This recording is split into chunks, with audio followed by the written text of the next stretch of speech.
a tendência natural era continuar terminando, né? Falta tão pouquinho da carta aos Tessalonicenses para a gente terminar.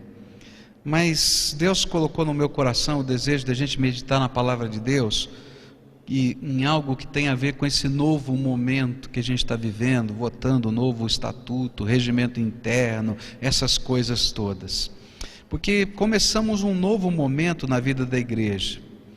Quando a gente mexe com todas essas coisas, mexe na estrutura geral do funcionamento da igreja. E para muitas pessoas pode parecer estranho todo esse movimento. Para quê? Vai gastar tempo do culto para fazer isso e etc. Mas eu queria olhar à luz da palavra de Deus e tentar descobrir qual é a visão do nosso Senhor a respeito das estruturas organizacionais para o seu povo. Como é que a gente pode entender o que a Bíblia fala? Será que podemos encontrar na palavra princípios norteadores para o que nós estamos tentando fazer aqui nesses dias? Com certeza podemos. E eu queria olhar para um texto da palavra de Deus que vai nos ajudar a entender esses processos. Números capítulo 11, e nós vamos meditar nesse capítulo. Todavia vou destacar alguns versículos 16 e 17 e de 24 a 30 depois. Números capítulo 11, versículos 16 e 17 e depois 24 a 30. A Bíblia diz assim: E o Senhor disse a Moisés: reúna 70 autoridades de Israel, que você sabe que são líderes e supervisores entre o povo, e leve-os à tenda do encontro, para que estejam ali com você. Eu descerei e falarei com você, e tirarei do Espírito que está sobre você, e o porei sobre eles, e eles o ajudarão na árdua responsabilidade de conduzir o povo, de modo que você não tenha que assumir tudo sozinho. Versos 24 em diante. E então Moisés saiu e contou ao povo o que o Senhor tinha dito. Reuniu 70 autoridades dentre eles e as dispôs ao redor da tenda. O Senhor desceu na nuvem e ele falou, e tirou do Espírito que estava sobre Moisés e o pôs sobre as 70 autoridades. E quando o Espírito veio sobre elas, profetizaram, mas depois nunca mais tornaram a fazê-lo. Entretanto, 2 homens chamados Eudade e Medade tinham ficado no acampamento, e ambos estavam na lista das autoridades, mas não tinham ido para a tenda. E o Espírito também veio sobre eles, e profetizaram no acampamento. E então certo jovem correu e contou a Moisés: Eudade e Medade estão profetizando no acampamento. Josué, filho de Num, que desde jovem era auxiliar de Moisés, interferiu e disse: Moisés, meu senhor, proíba-os. Mas Moisés respondeu: você está com ciúmes por mim? Quem dera todo o povo do Senhor fosse profeta, e que o Senhor pusesse o seu Espírito sobre eles. E então Moisés e as autoridades de Israel voltaram para o acampamento. O que nós podemos aprender com esse relato da palavra de Deus sobre o momento que a igreja está vivendo? A primeira coisa que eu aprendo é que Deus trabalha com pessoas. Deus trabalha com pessoas, e através das pessoas Ele cria estruturas.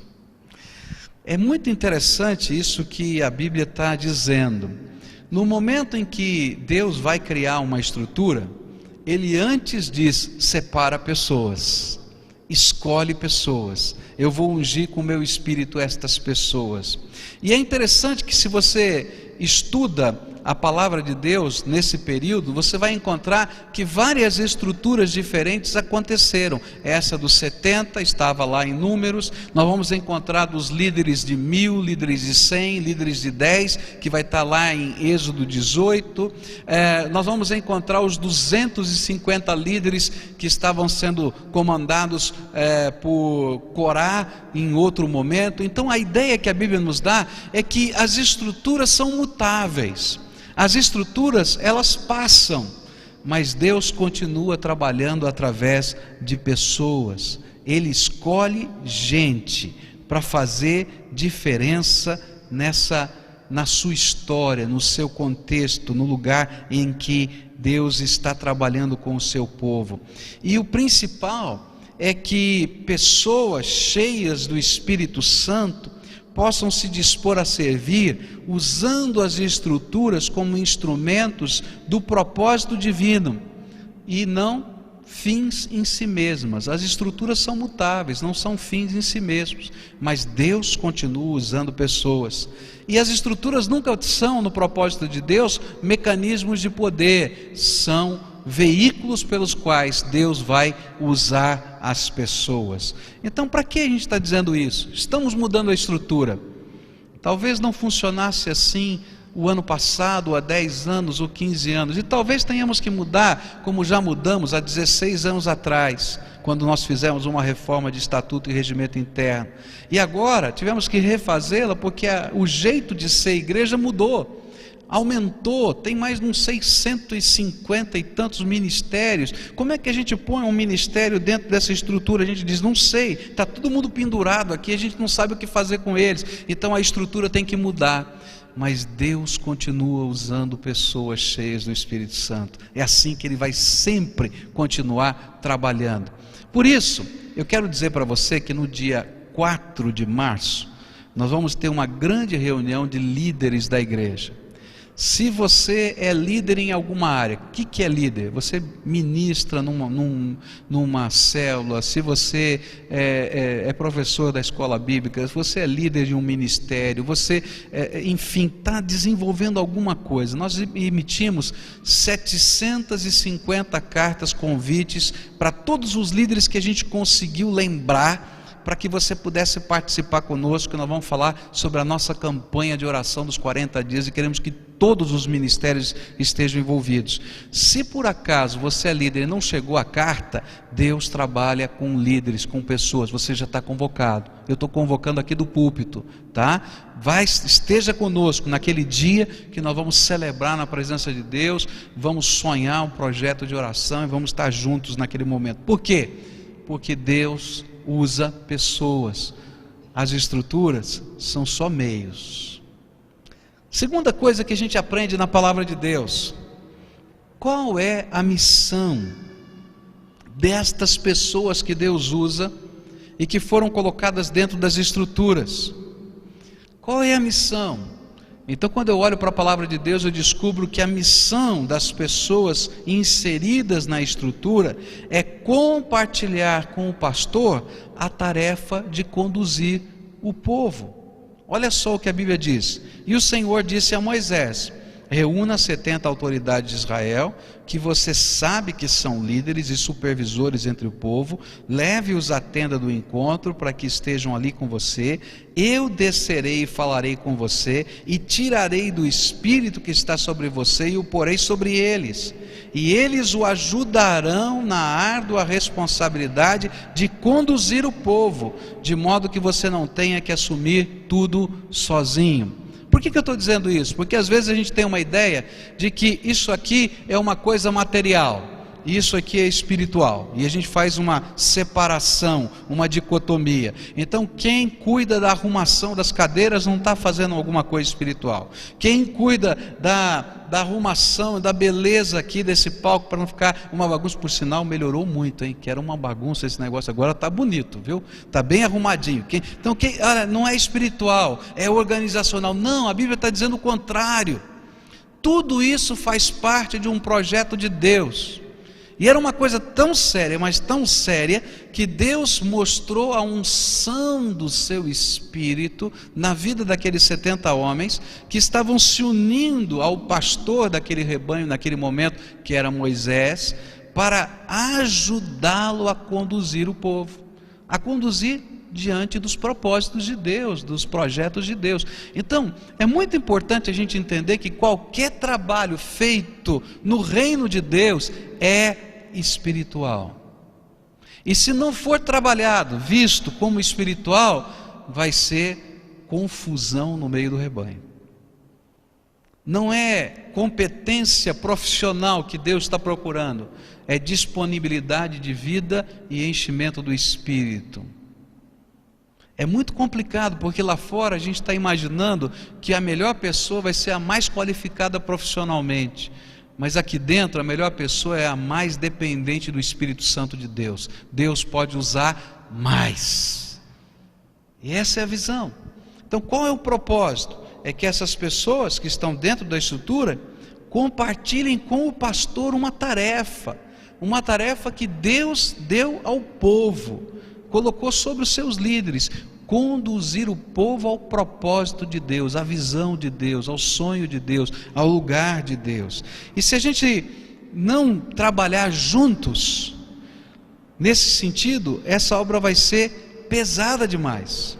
Deus tinha dado uma visão a Moisés: liberta o meu povo de Faraó do Egito e leva para a terra prometida. Essa era a missão de Moisés. Então ele vai, cumpre a primeira parte, eles saem do Egito e eles estão no deserto, mas ele não tinha cumprido a segunda parte. E o interessante é que, aos olhos humanos, a primeira parte parecia ser a mais difícil, não é verdade? A maior potência bélica do mundo, o Egito, e de repente Deus diz: você vai lá e liberta o meu povo da maior potência bélica do mundo. E eu pensaria, humanamente falando, essa vai ser a parte mais difícil. Deus vai lá, faz os milagres, as pragas, abre o mar, e aí eles estão no deserto. E aí eu fico pensando, poxa vida, atravessar o deserto para chegar na terra prometida é a parte mais fácil. E eles levam 40 anos. E aí nós vamos aprender que essa foi a parte mais difícil. Porque às vezes uma realização pontual na vida da gente, um fato que precisa ser feito, uma tarefa que precisa ser cumprida, é tão fácil de a gente resolver, mas trabalhar o caráter, a vida das pessoas é o mais difícil. E nos 40 anos, aquele povo caminhando pelo deserto tinha que aprender a ser povo de Deus. E a nossa missão como líderes de um rebanho não é resolver um problema pontual. Meu projeto não é, ainda que eu queira muito que as janelas da igreja fiquem prontas, eu quero muito, mas esse não é o meu propósito. O meu propósito é que esse povo seja santo, dependa de Deus e faça a vontade de Deus. Sabe por quê? Aí quando chegar a hora nós faremos a janela não é o problema está aqui no coração. Porque enquanto eu não aprendo a depender de Deus, a andar com Jesus, a temer ao Senhor, a entender que Ele é o supridor da minha vida, eu não vou viver a liberalidade necessária para que as janelas estejam aqui. E aí as janelas vão ficando como referência: opa, está faltando alguma coisa. Não está faltando janela, está faltando vida, porque na medida em que tem vida, as coisas vão andando mais rápido. Entendem? Então qual é o papel dessa liderança? Junto com o pastor, conduzir o rebanho na direção do alvo e do propósito de Deus na vida das pessoas. E todas estas coisas são espirituais, tremendamente espirituais, tão sérias que uma liderança pode ser uma bênção ou uma maldição no meio do povo de Deus. Por exemplo, os 12 espias que foram enviados à terra prometida. 2 anos depois de caminhar pelo deserto, eles estavam às portas da terra prometida. E Deus então disse: manda os espias. E vão lá os espiões. 12 líderes desses 70 foram enviados. E quando eles voltaram chorando, dizendo: essa terra tem gigantes, nossos filhos vão morrer nessa terra, ela é terra que emana leite e mel, mas nós nunca vamos conseguir possuí-la, nós não estamos preparados, nós não temos condições, E aí o povo desiste do projeto de Deus. E Deus diz: tá bom, enquanto não morrer toda essa geração de líderes, não vão entrar na terra prometida. É duro isso. Mas por quê? Porque naquele momento eles não eram os líderes que estavam afinados com o projeto, com a visão e com o sonho de Deus para o seu povo, que havia sido dado a Moisés. O projeto de Deus está sendo dado, E os líderes se unem em torno da visão e do projeto de Deus, para que nós alcancemos os propósitos do Senhor. Terceira coisa, Deus não enche com o seu Espírito Santo as estruturas, mas pessoas que as compõem. Não existem estruturas ou organizações sagradas. O que existem são pessoas santas. Entendem isso? Porque se as estruturas fossem sagradas, elas seriam imutáveis. Mas Deus não trabalha enchendo com o Espírito Santo uma estrutura que votamos, porque amanhã podemos votar outra coisa. Mas Deus vai encher com o seu Espírito Santo pessoas que desejem servir ao Senhor com inteireza de coração. Sabe por quê? Porque é muito fácil para nós homens transformarmos coisas em ícones de poder. Eu fui eleito presidente da Convenção Batista Brasileira e achei muito esquisito algumas coisas, não é? A maneira como alguns me cumprimentam, a maneira como alguns me recebem. Na verdade, eu costumo dizer, eu não sou presidente, eu estou presidente, porque, meus irmãos, isso vai passar. As estruturas não permanecem. Daqui um ano, no mês de janeiro, menos de um ano, no mês de janeiro, vou presidir lá a convenção em Florianópolis e vou entregar o mandato para alguém. E pode ser que em janeiro do ano que vem ou do outro ano já nem exista mais essa estrutura e seja diferente e não seja mais esse o nome. Por quê? Porque não existem estruturas sagradas. Agora, Deus sempre vai levantar alguém cheio do Espírito Santo para Ele colocar na frente do seu povo e ajudar esse povo a caminhar. Conseguem compreender isso? Então, às vezes, vão existir mudanças, e essas mudanças são salutares, porque Deus está olhando para as necessidades do seu povo e trabalhando essas necessidades. A quarta coisa que esse texto me ensina é que não somente a visão e a missão dada ao pastor são compartilhados, mas também a autoridade delegada pelo Senhor, para que a liderança possa fazer esse trabalho. Esse texto tem um negócio que sempre me chamou a atenção. É enfático isso no texto. Diz assim: Deus diz para Moisés: Moisés separa 70 homens, reúne lá na tenda da revelação, tá? E eu vou fazer o seguinte, Moisés: eu vou tirar um pouco da porção do meu espírito que eu derramei sobre você e vou distribuir para eles. Aí quando eu li esse texto, eu dizia assim: poxa Deus, isso não é legal não, né? Por quê? O Senhor não é infinito? O Senhor não é todo poderoso? O Senhor não é imenso, imensurável? Então tem tanto do teu espírito para o Senhor derramar, por que o Senhor tem que tirar do meu? Não dá essa sensação estranha? E aí a gente vai entender uma coisa tremenda de Deus. Como é que funciona a igreja? Como é que funciona esse negócio todo aqui? Sabe o que Deus faz? Deus dá um sonho, Deus dá uma visão, Deus dá um projeto, Deus dá um propósito. E Ele unge pessoas para que essa visão, esse sonho, esse projeto, esse propósito seja alcançado. E nós não poderemos chegar no objetivo se não estivermos concordes. Se a visão não for a mesma, se a missão não for a mesma, se o sentimento não for o mesmo. E nós não poderemos trabalhar se não entendermos que a unção para essa missão também foi compartilhada, a autoridade. Então digamos que o que Deus está fazendo? Pascoal, ou Moisés, ou qualquer líder, eu te ungi para levar o meu povo à terra prometida.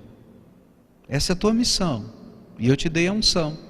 Agora você chama pessoas para te ajudarem, e quando você chama pessoas para ajudarem nessa missão, Deus fala assim: vou tirar um pouquinho da autoridade e do poder que eu te dei, para você conduzir o povo até lá, e vou distribuir entre esses líderes, para que eles também tenham, debaixo da visão que eu coloquei, a autoridade e poder para o mesmo propósito.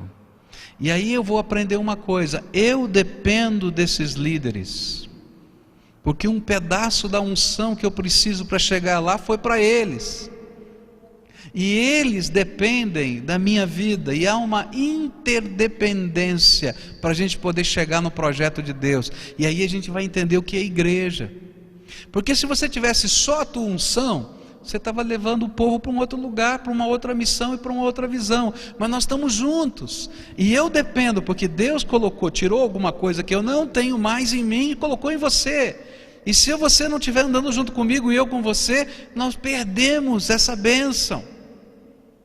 E aí Deus nos obriga a ser um só povo. E é por isso que muitas vezes a igreja sofre, porque a gente não entende essa lição. Se nós não estivermos trabalhando juntos, concordes, não vamos chegar a lugar nenhum, não vamos alcançar meta nenhuma, não vamos fazer nada, não faremos missão, não faremos construção, não faremos evangelização. Por quê? Porque estamos quebrados. Deus já tirou da unção e dividiu entre os filhos dele. Você tem um pedaço. Se você ficar de fora nesse processo, todo o povo vai sofrer.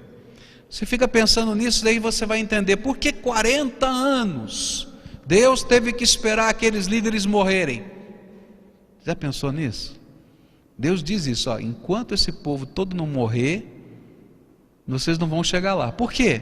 Porque Deus tinha tirado da unção e dividido. E essa unção tinha que ser dada a outro, que ia entrar naquele lugar para poder conduzir o povo para o projeto de Deus. Então, querido, você é indispensável na obra de Deus. Às vezes Satanás coloca uma tentação dizendo, se eu ficar aqui no meu canto, tem tanta gente no meio desse povo, eles fazem lá sozinhos. Já sofreu essa tentação? Aí o Espírito Santo de Deus diz, não, você é líder, você é servo, você é alguém que eu estou usando, então tem um pedaço da minha unção sobre você, que se não for agregada, o povo não chega.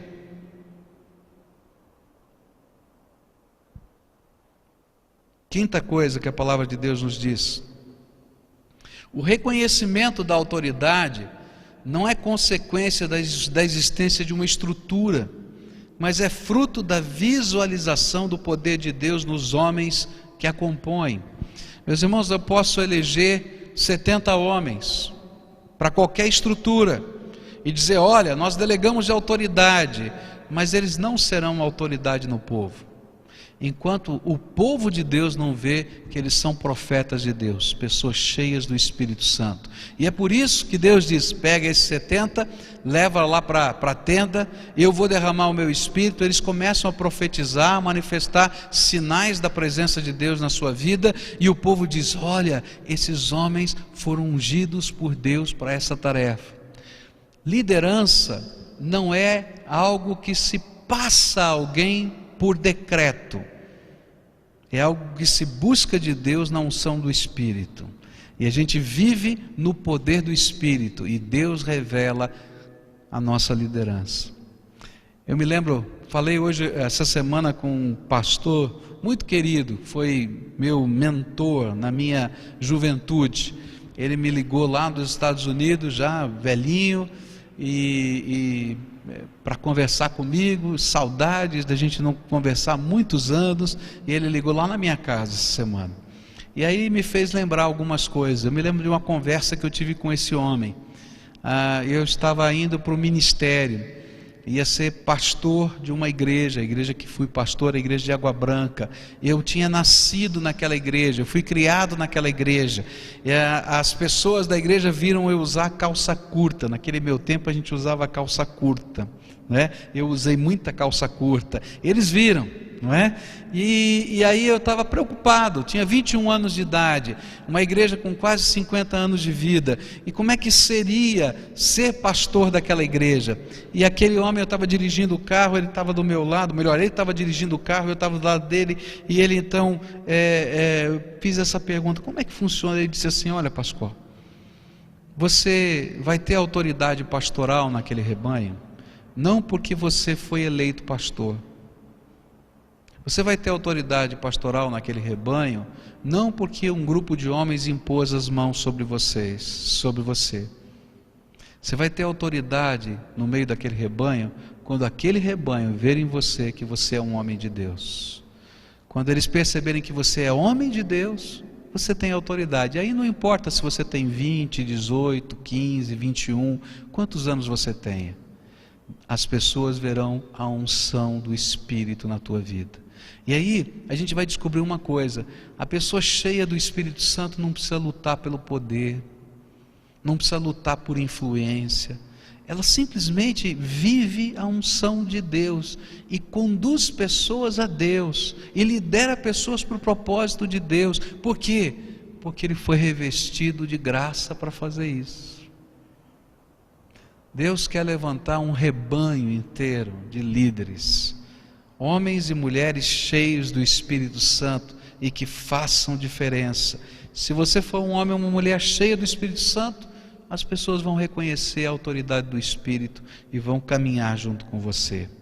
A sexta coisa que esse texto me ensina é que o alvo de qualquer estrutura, presta atenção nisso, o alvo de qualquer estrutura é servir. Eu vou repetir de novo, o alvo de qualquer estrutura é o quê? Servir. Nós estamos aqui para ajudar você a chegar no objetivo e no propósito de Deus. A Cleide estava me falando, da subida do Monte Sinai. Então ela disse sim que tem 3 lugares na subida do Monte Sinai que são interessantes, 2 desses lugares você pode ir de camelo, não é isso? Então você paga $10 e vai até um pedaço. Quando chega no pedaço, você olha e diz, já acabou? Ele diz, não, daqui para frente mais $10. Aí você paga de novo mais $10 e sobe outro pedaço de camelo. Quando chega lá no topo, não tem camelo, não dá para subir de camelo, tem que ir a pé. Aí chega um beduíno e ele diz, $10 e eu te ajudo a subir. E você olha para ele e diz, mas o que ele vai fazer? E você, bom, $10. Lá vai o beduíno, engancha no teu braço e começa a andar bem rápido, arrastando quase você vai quase arrastado, e ele chega lá em cima, Então qual é o papel da nossa liderança? Me perdoem a comparação, às vezes é ser camelo, sobe em cima que eu levo. Porque tem gente fraquinha, angustiada, gente preocupada, que não adianta dizer anda. A gente tem que pegar no colo, gente. E as estruturas existem para isso. Outras vezes nós somos o beduíno. A gente engancha no braço e diz, vem comigo que eu te ajudo. E a pessoa vai andando com as suas próprias pernas, mas a gente vai empurrando, a gente vai arrastando. Não estamos aqui para mandar, ainda que tenhamos a autoridade de Deus. Não estamos aqui para sermos servidos, ainda que sejamos pessoas dignas por causa do nome do Senhor, mas nós estamos aqui para servir. Então, sabe qual é a melhor estrutura numa igreja? É quando essa está pronta para servir. Quando essa carrega você no colo que não entendeu nada. Às vezes acontece isso, chega alguém lá na porta, no estacionamento, e fica bravo porque o estacionamento está lotado. Agora, graças a Deus, melhorou um pouquinho, porque tem mais lugares de estacionamento nos outros estacionamentos. E aí a pessoa que está lá na porta dizia, olha, meu irmão, está lotado o estacionamento, eu não posso deixar você entrar, senão atravanca tudo, se tiver uma emergência a gente não consegue. E aí a pessoa olha para ele e diz assim, olha, eu sou membro dessa igreja, viu? E eu vou dizer para o pastor te despedir, porque você está atrapalhando aqui a gente de entrar, E aí a pessoa vai embora e o líder do estacionamento dá risada, diz assim, despedir do quê? Eu sou voluntário, eu vim aqui para servir, eu sou membro da igreja tanto quanto você, eu estou aqui para abençoar. E aí eu vejo aquele líder do acampamento, olha só, estou pensando em acampamento, do líder do estacionamento sendo camelo. né? E às vezes a gente fica bravo. Não, mas eu estou lá para abençoar, porque aquele irmão ainda não vestiu a camisa do servo, porque no dia que ele vestir, ele vai dizer, deixar o carro lá onde tiver que deixar, e ainda vai dizer, vou te ajudar para ser voluntário no estacionamento. Não é assim?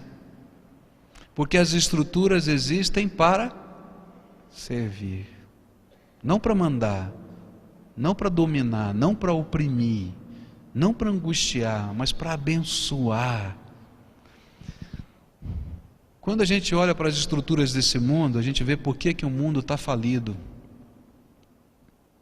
Porque qualquer estrutura nessa terra deve existir para servir. E quando ela não serve, ela oprime as pessoas. E se o governo é o que é, e se as nossas estruturas vivem o que vivem, é porque o grande princípio de Deus, de qualquer estrutura, não está sendo praticado. Elas não existem para servir, elas existem para determinar, e aí ela perdeu o seu sentido, e ela atrapalha ao invés de ajudar. Por fim, falei demais hoje, né? Por fim, a vontade de Deus é que cada pessoa exerça algum tipo de liderança no poder do Espírito Santo. E eu acho tremendo o verso 29. Verso 29 do nosso texto fala de 2 que não foram para a reunião na tenda da congregação. E aí vem um jovem correndo, não diz o nome de quem, e esse jovem diz assim, olha, tem fulano e beltrano, né? Eliade e Medade, não é? Que estão profetizando no meio do acampamento, não estão aqui na tenda da congregação. E aí Josué, mais afoito, né, líder também, mais afoito, diz assim, olha, Moisés, não permita isso, não permita isso. E Moisés diz assim, você está com ciúme por minha causa? Quem dera, todo o povo de Deus fosse profeta, cheio do Espírito Santo. Quem dera. E eu fico imaginando Moisés pensando assim, você já pensou que coisa tremenda, se todo mundo fosse, a gente já estava na terra prometida. Eu me lembro que quando a gente começou a trabalhar em células, um pastor aqui da cidade, de uma outra denominação, nós estávamos numa reunião, ele disse assim, mas Pascoal, você vai deixar esse povo se reunir nas casas? Eu disse, vou. E você vai deixar esse povo ministrar na vida uns dos outros? Eu falei, vou. Rapaz, você vai perder teu ministério. Daqui a pouco vai ter uma subversão lá, você não vai, vão tomar, vão puxar o teu tapete. Vai perder logo. Mas sabe qual é o meu sentimento? Quem dera que cada casa de cada crente aqui fosse uma agência do reino de Deus. Quem dera se cada casa de cada crente aqui fosse um farol de oração nessa cidade. Quem dera que cada casa de cada crente aqui fosse o lugar onde Deus estivesse fazendo as curas, os milagres, as libertações. Meus irmãos, eu não estou aqui para ter poder sobre ninguém. Eu costumo dizer que os pastores passam, a igreja permanece, porque é a igreja do Senhor. Essa igreja já teve vários pastores. Eu já fui pastor de uma outra igreja, hoje eu estou pastor aqui, amanhã posso estar em outro lugar. Meus irmãos, o que importa é que Jesus seja glorificado. Você não é membro de uma igreja por causa do pastor A, pastor B, ciclano B. Você é membro da igreja porque Jesus é o Senhor da tua vida, e nós estamos aqui para ministrar uns aos outros. E aí então eu digo, Senhor, pode tirar um pouco da porção que o Senhor me deu e divide com o povo aqui, mas que a tua palavra seja pregada. E a Bíblia nos diz que a mão do Senhor não está encolhida que não possa abençoar. Busca, e Deus vai revesti-lo de autoridade. A minha oração, meus irmãos, com todo esse processo de mudança que vai acontecer, e você vai ler e vai ver que muita coisa está mudando, é que mais gente possa servir ao Senhor, e mais gente possa exercer a sua liderança, e mais gente seja instrumento para a glória de Deus, e mais gente busque a unção do Espírito, e mais gente possa glorificar o nome do Senhor. E aí a gente possa chegar aqui num templo como esse. Hoje a galeria não tem uma pessoa lá na galeria só, né? A gente chegar aqui num culto da manhã, no culto da noite, e imaginar que tem tanta gente querendo ouvir a palavra de Deus, que talvez tenhamos que ter 10 cultos num dia. Como eu fui lá numa igreja na Coreia, que os cultos começavam às 6 da manhã, e ininterruptamente, um após o outro, iam até às 10 da noite. E gente entrando e gente saindo. Eu me lembro que eu cheguei um pouco mais cedo, e a porta estava trancada. E eu disse, eu queria assistir. Ele disse, não, agora o senhor não pode entrar. Eu disse, mas por quê? Ele disse, o templo está lotado. E tinha uma multidão lá fora. E eu perguntei, o que é essa multidão? É o povo que está aguardando o próximo culto. O senhor entrará depois que todos saírem, e aí então poderá entrar. E eu fiquei lá na porta, esperei quase 40 minutos em pé, e o povo lá fora querendo entrar. E aí quando terminou o culto, abriram as portas, aquela multidão. O templo cabia 10.000 pessoas. Saíram 10.000 pessoas. E nas ruas, agora a hora que ia começar o próximo culto, tinham mais 10.000 pessoas na porta para entrar. Eu me lembro que eu cheguei para o taxista e disse, eu quero ir à igreja tal. Todo mundo na cidade sabia qual era aquela igreja. E chegava lá e disse para mim assim, olha, eu não vou poder deixar o senhor muito perto, eu vou ter que deixar um pouquinho antes. Eu disse, por quê? Porque tem uma multidão na rua para entrar. E eu disse, aleluia, aleluia. Você já pensou um dia acontecer isso? Sabe quando? Quando nós formos os servos que Deus pode usar. Porque a mão do Senhor não está encolhida. Ele quer abençoar. Ore, porque daqui a pouco vai começar a campanha dos 40 dias. Quem sabe, nesses próximos 40 dias, a sua casa seja o lugar que você vai oferecer para ser um farol de Deus. Para ser o lugar onde a palavra de Deus vai ser anunciada, pregada, onde a gente vai orar por restauração de vidas.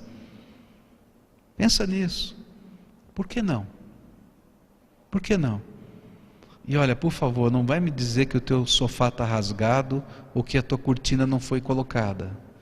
Porque quando a gente chegar no céu e Deus olhar para a gente, vendo pessoas que poderiam ter saído do inferno e não saíram por causa de um sofá, Ele vai dizer para a gente assim, será que valeu a pena? Será que valeu a pena? Eu não estou preocupado com estruturas. Eu estou preocupado com gente. Gente que Deus possa usar. Você é essa pessoa?